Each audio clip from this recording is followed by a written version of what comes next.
सन 1993 दिल्ली और उत्तर प्रदेश की सीमा पर बसा एक गांव पिथरा। पिथरा गांव की परंपरागत मूल्यों वाली जिंदगी में शहरी हवा पहुंच चुकी है। इसी गांव के कुछ लोग अपनी जमीनें बेचकर रातों रात अमीर भी हो चुके हैं। यहीं के बड़े बड़े सरोकारों से परे अपने हालात के भंवर में फंसी एक दुनिया है, एक मोटर मैकेनिक की मासूम बेटी पुष्पा की।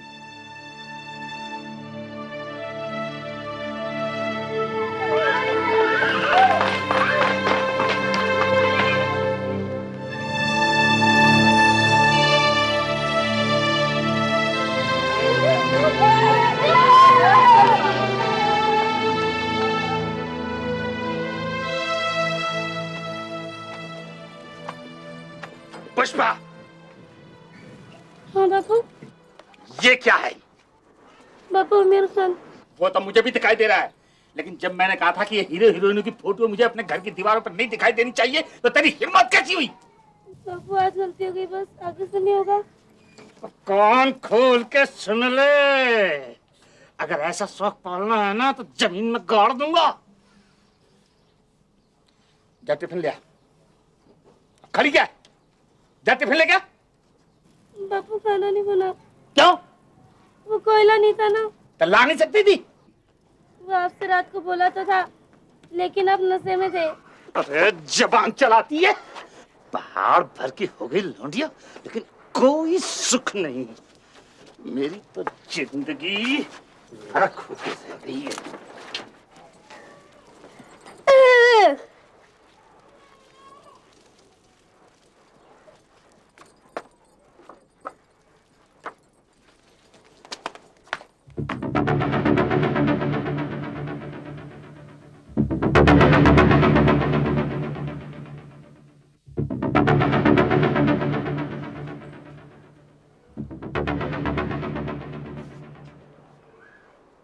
आज क्या कर रही है? नहा रही है क्या? तू हर वक्त भूत की तरह मेरे पीछे क्यों पड़ी रहती है? बीवी हो तेरी, नहीं तो तेरी तरह मैं भी दूसरों की हो। कुछ तो शर्म कर। बड़ी शर्म कर रखी है ना तूने।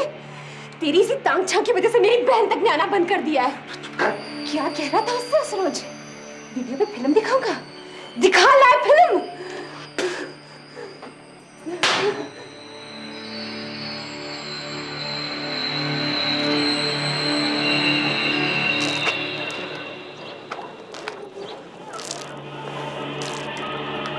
आज तो बड़ी गजब लग रही है तू, हाँ?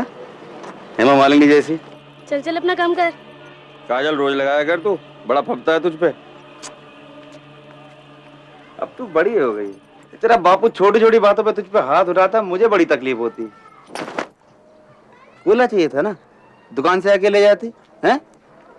पैसे आते रहते बाद में, तेरी अपनी दुकान है। चला जा, कितना कोयला चाहिए? नहीं, मैं बाद में ले जाऊंगी। अच्छा चल तू रुक, मैं ले आता हूँ, नहीं तो शाम को तेरा बापू आके फिर चिल्लाएगा तुझ पे। नहीं नहीं रुक, मैं आती हूँ।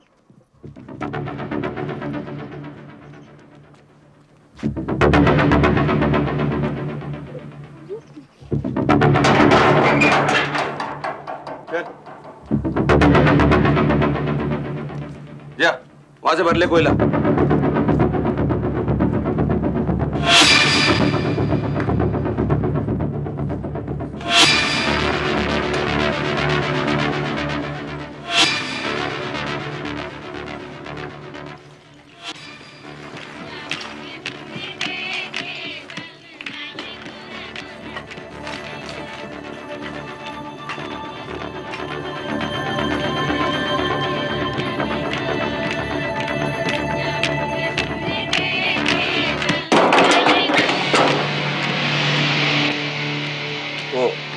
आज दुकान बंद है ना, इसलिए दरवाजा खुला दिखेगा तो कोई भी मुंह उठा चला आएगा कोला लेने के लिए, और तुझे कोला लेते देख लिया मैं मना नहीं कर पाऊंगा। हैं? भर ले, रुक क्यों गई?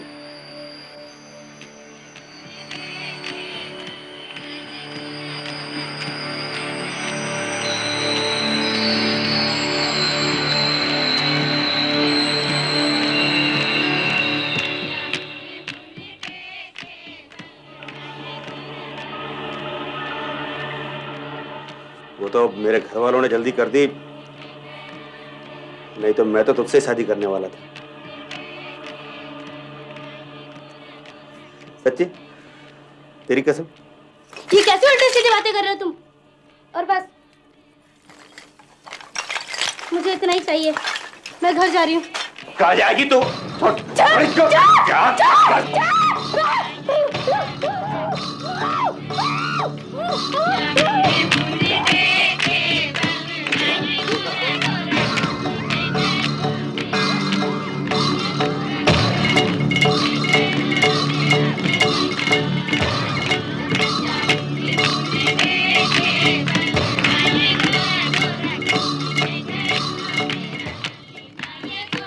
अजी सुनते हो? मैं अम्मा जी के साथ डिस्पेंसरी जा रही हूँ। ये बाजे की आवाज तो धीरे कर दो। सुन लिया क्या? डॉक्टरनी के यहाँ जा रही हूँ मैं।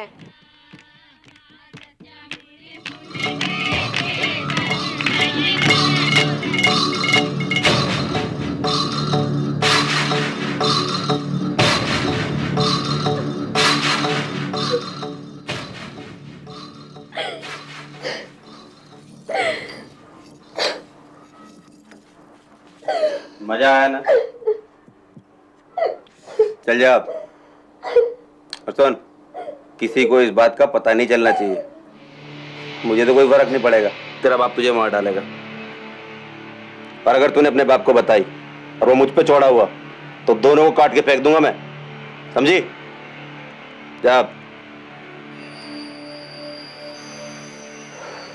और जब जब इशारा करूं चली आया कर, पूरी औरत बना दूंगा तुझे।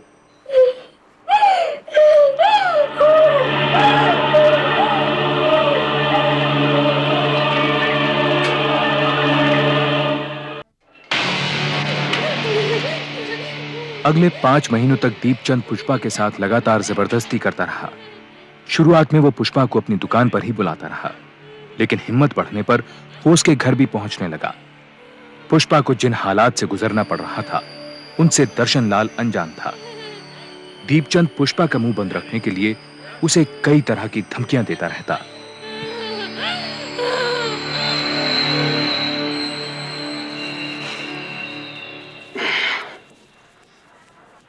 ठीक तो हो जा, तेरा बापू आ जाएगा।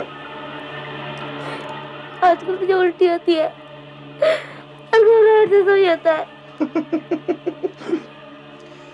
अभी उम्र कम है ना, इसलिए थोड़ी बड़ी हो जा, तुझे भी अच्छा लगेगा ये खेल। खुश होकर किया कर, बड़ा मजा आता है। औरत का काम क्या होता है? खाना, बर्तन, अपने आदमी को खुश करना है? अब बहुत हो गया।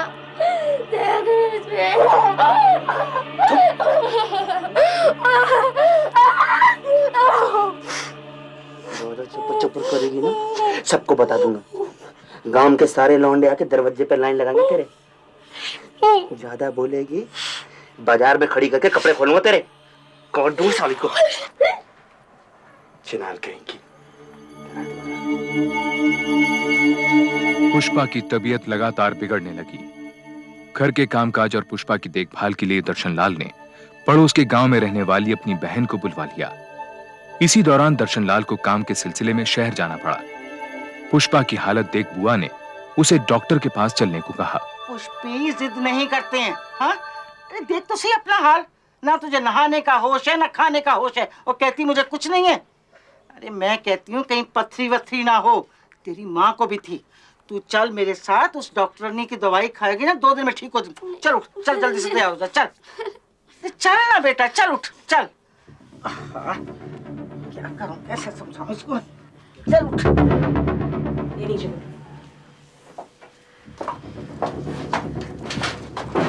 इसके पेट में बच्चा है। ये क्या कह रहे हैं डॉक्टर साहब आप? पुष्पी तो भी खुद ही बच्ची है। बच्ची है पर 14 साल की। इसके पेट में 5 महीने का बच्चा है। मैं कुछ टॉनिक लिख देती हूँ। डॉक्टर साहब आप एक बार फिर से चेक कर लीजिए, नहीं तो आप कहें तो मैं एक्सरे करवा लाती हूँ। ये मेरा रोज का काम है, कभी कोई मिस्टेक नहीं हुई। आपकी भतीजी माँ बनने वाली है। डॉक्टर साहब ये बच्चा गिरा दीजिए, नहीं तो मुसीबत आ जाएगी। तुम्हारा दिमाग तो नहीं फिर गया? 5 महीने के बच्चे को गिराने का मतलब है माँ और बच्चे दोनों की जान लेना। नेक्स्ट। हे भगवान, अब हम क्या करेंगे? ये तुम्हें इतनी कम उम्र में इसकी शादी कराने से पहले सोचना था। ये लो। डॉक्टर साहब, इसकी शादी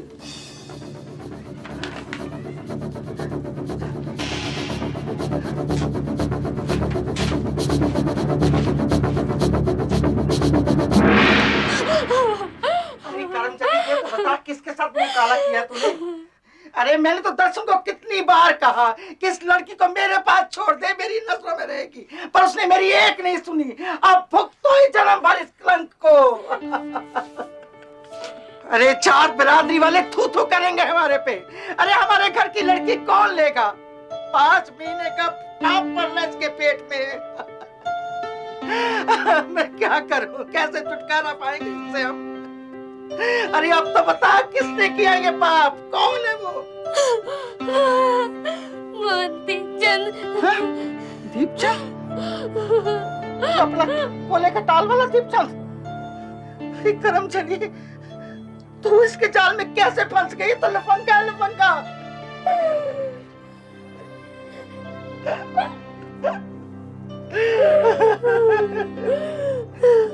मैंने कुछ नहीं किया बुआ, कुछ नहीं किया मैंने।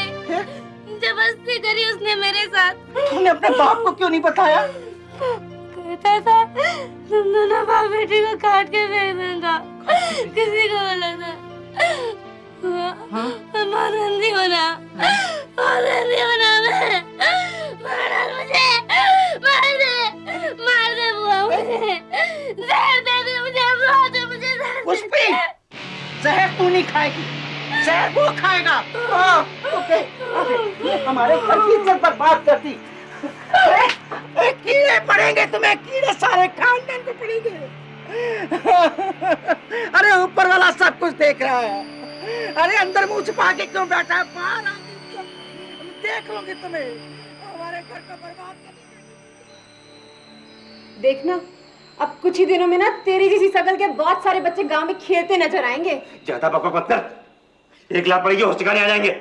और अच्छा साली जबान बंद रख ही नहीं सकती है। कचर कचर कचर कचर।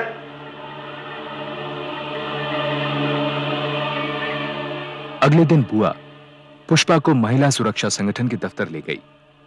यहाँ की युवा समाज सेविका रंजना कौशिक का गांव में काफी सम्मान था और रौब भी।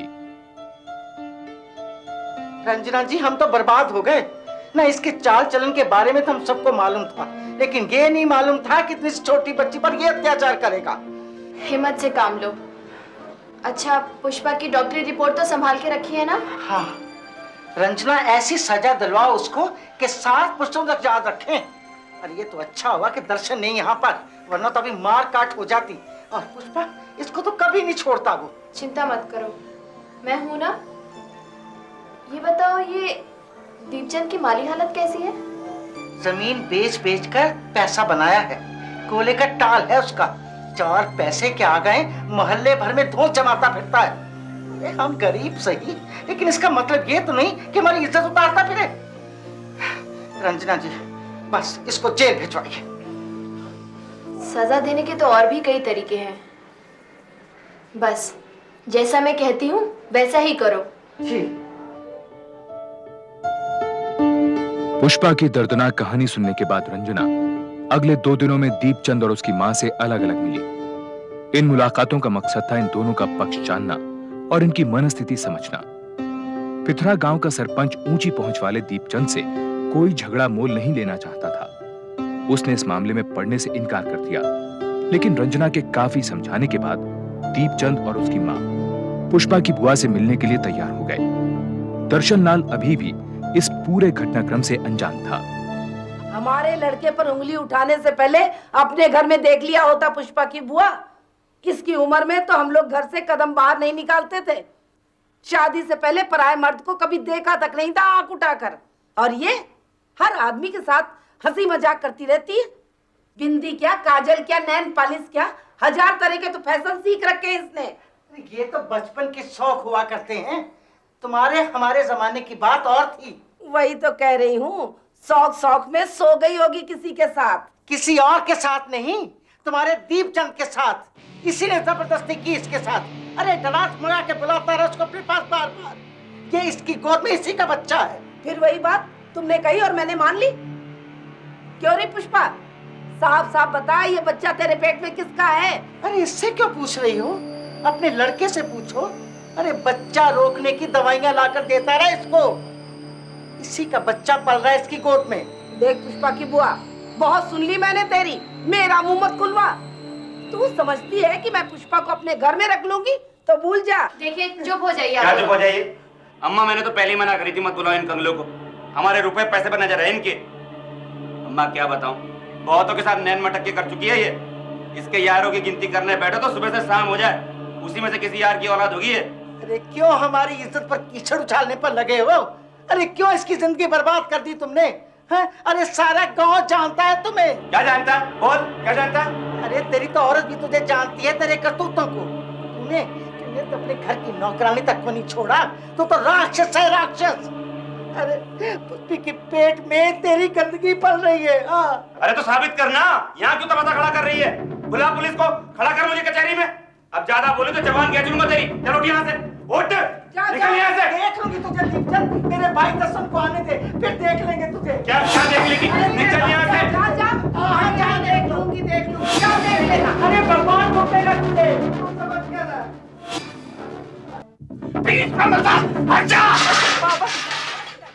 उस रात जब दर्शनलाल घर लौटा और उसे सारा वाकया मालूम चला तो वो गुस्से से बौखला उठा।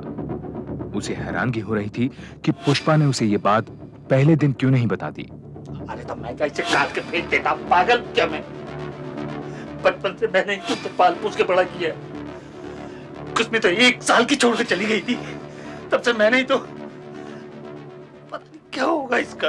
तो रंजना बहन के साथ दीपचंद के घर गई थी कि पुष्पी को अपने घर बिठा ले, शादी कर ले इससे। पर उसने तुमको धक्के मार के बाहर निकाल दिया है ना? अरे 4 पैसे हो गए हैं तो अच्छे बुरे की नजर ही नहीं रही। क्या कह रहा था पुष्पा से? मुझे कटवा देगा। अब देखता हूं मैं, एक बार थाने आएगा तो सारी एकड़ निकल जाएगी। कोई फायदा नहीं है। कल को वो कोई बड़ा वकील कर लेगा तो क्या करेगा तू? गवाही कोई है नहीं तेरे पास, ऊपर से 6 महीने गुजर चुके हैं। बहुत कमजोर केस है तेरा, और इस तरह की सैकड़ों FIR दर्ज है मेरे पास। दिखाऊं? और किसी का कुछ नहीं बिगड़ा। तो हाथ पे हाथ धर के बैठे थोड़े ना रहेंगे, इसको तो छोड़ूंगा नहीं। भारी शर्मिंदगी उठानी पड़ेगी तुझको। FIR दर्ज होने के बाद डॉक्टर तेरी छोरी का चेकअप करेंगे, उन कपड़ों को मंगवाएंगे जिनमें ये सब कुछ हुआ। लोग तरह तरह की बातें करेंगे तेरी छोरी के बारे में। कोई तो ये भी कहेगा कि अपनी मर्जी से करती होगी ये। बोल, तब किस किस का मुंह बंद करेगा तू? मैं उसे छोड़ूंगा तो नहीं। अरे कई साल लग जाते हैं कोर्ट कचहरी में। है हिम्मत तुझमें या तेरी छोरी में? एक आस पड़ोस का मामला है, आपस में कोई समझौता कर ले, फायदे में रहेगा। चाहे सारी जिंदगी कोर्ट कचहरी में गुजारनी पड़े मुझे, पर मैं छोड़ूंगा नहीं उसे। आप तो रपट लिखो जी मेरी। पुष्पा से लंबी पूछताछ की गई। मेडिकल एग्जामिनेशन से ये बात साबित हो गई कि पुष्पा के साथ कई बार शारीरिक संबंध बनाए जा चुके हैं, और ये भी कि वो मां बनने वाली है। इसके बाद इंडियन पीनल कोड की धारा 342 के तहत दीपचंद के खिलाफ बलात्कार और धारा 376 के तहत नाबालिग के साथ बलात्कार का आरोप लगाया गया। निकाल रहा है, पर अपनी लौंडिया धंधा करवाता है साला। दीपचंद ने बलात्कार के आरोप को मानने से साफ इनकार कर दिया और उल्टा दर्शनलाल पर आरोप लगाने लगा।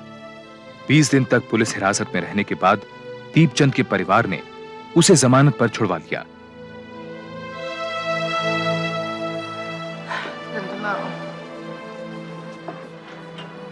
मेरे ख्याल से पुष्पा को अब रिमांड होम भेज देना चाहिए, वहाँ मामला कंट्रोल में रहेगा। रिमांड होम में तो उससे कोई बात करने वाला भी नहीं होगा, फिर वहाँ की जिंदगी भी तो बहुत मुश्किल होती है रंजना। तो यहाँ कौन सी कम मुश्किलें हैं उसके लिए? आसपास के लोग तरह तरह की बातें बना रहे हैं। रंजना, बच्चा आने वाला है, वो कैसे संभालेगी? कोई ना कोई होगा वहाँ पर। यहाँ बच्चा पैदा होगा तो और बातें बनेंगी। दर्शन, तू क्या कहता है? सुन रहे ना रंजना क्या कह रही है? बोल तू। जो करना है कर लो, मेरा माथा मत खराब करो। मैं कहीं नहीं जाऊंगी। घर का छोड़ के कहीं नहीं जाऊंगी। बुआ बापू से बोलो ना, मैं कहीं नहीं जाऊंगी, कहीं नहीं जाऊंगी, मैं कहीं नहीं जाऊंगी। पुष्पा के बार बार मना करने के बावजूद उसे जबरदस्ती रिमांड होम भेज दिया गया।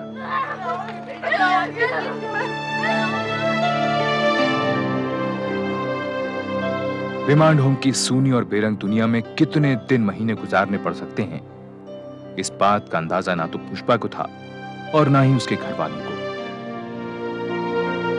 कुछ महीनों बाद पुष्पा ने एक लड़की को जन्म दिया।